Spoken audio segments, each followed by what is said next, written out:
It's an adult novelty shop.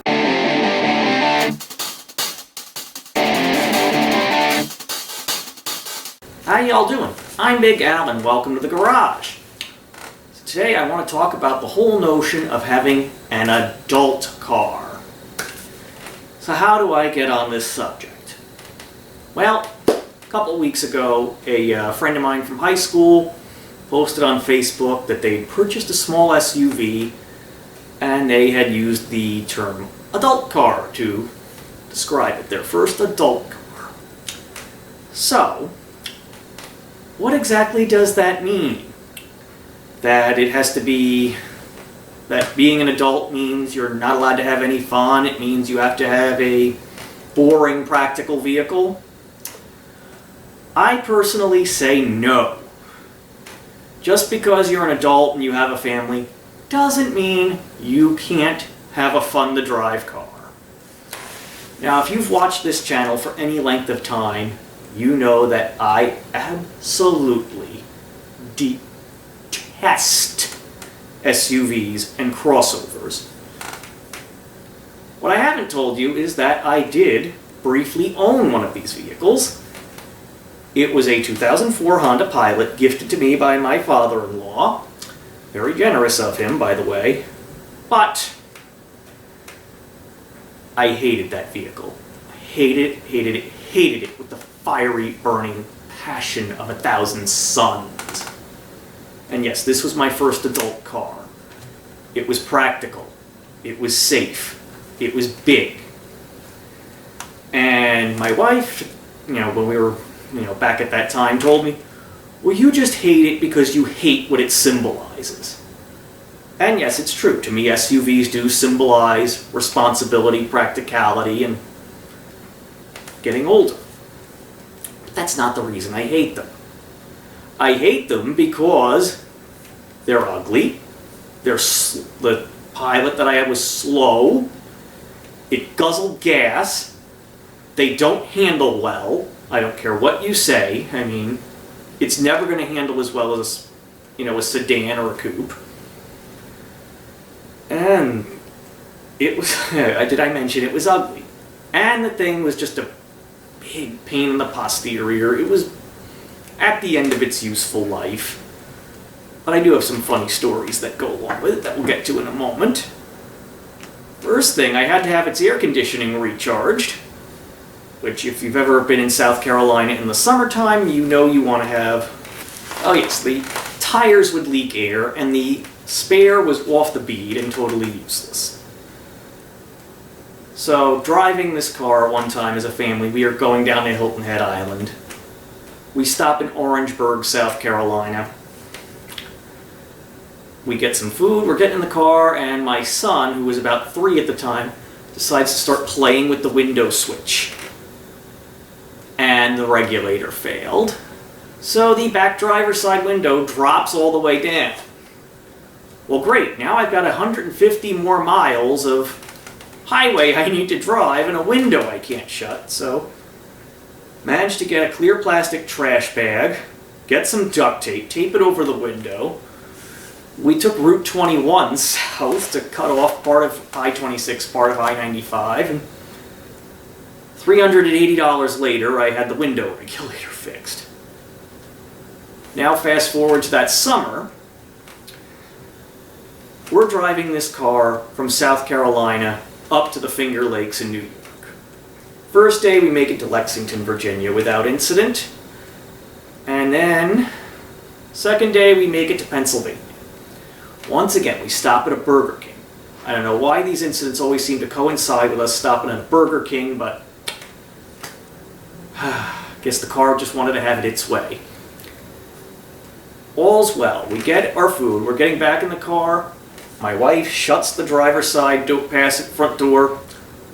Window drops all the way down. Oh boy. Thinking fast, this Burger King was part of a truck stop. I run into the truck stop side, ask them for a pair of needle nose pliers.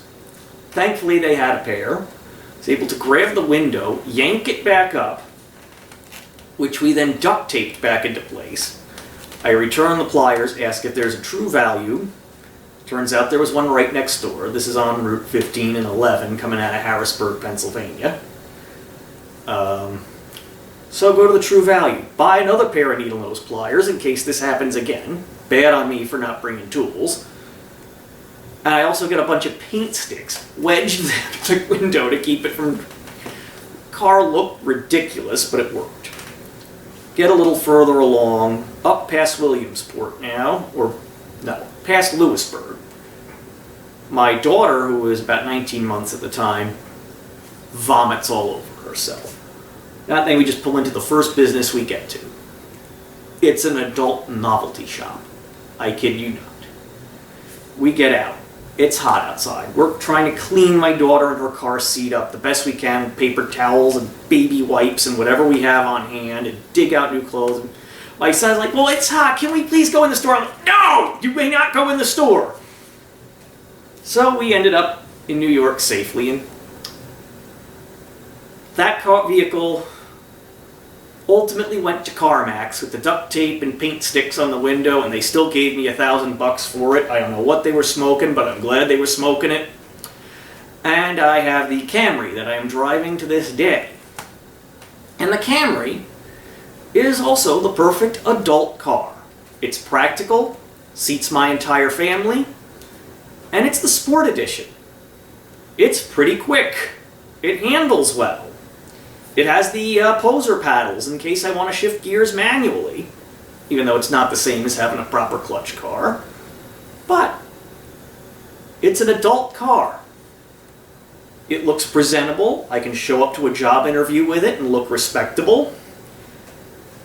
But it's fun to drive. And I think that's really my point of this video, is that just because you have kids, you have responsibilities, doesn't mean you can't have a fun-to-drive car.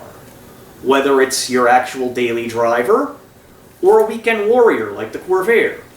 Yeah, you can have a crossover that you drive to work every day and stick something fun in the garage, and it doesn't necessarily have to be a classic either. Though it doesn't hurt for insurance purposes. I mean, look at fellow YouTuber Casey Butch, who's out there driving his family a newborn baby girl, and congratulations on the new arrival, by the way. Driving him around in a 38 Buick Phaeton or a Ferrari Mondial. How cool is that? We've done family drives in the Corvair here. In fact, about 2 years ago, we drove around to the fire station and the police station here in town and delivered cookies to our emergency responders a couple Christmases ago. So I've taken my kids for rides in this plenty of times. I mean, I wouldn't want to daily drive it, but I can. There are plenty of good, practical, and fun cars out there. So, just because you're grown up and have responsibilities doesn't mean you can't live a little and enjoy your life.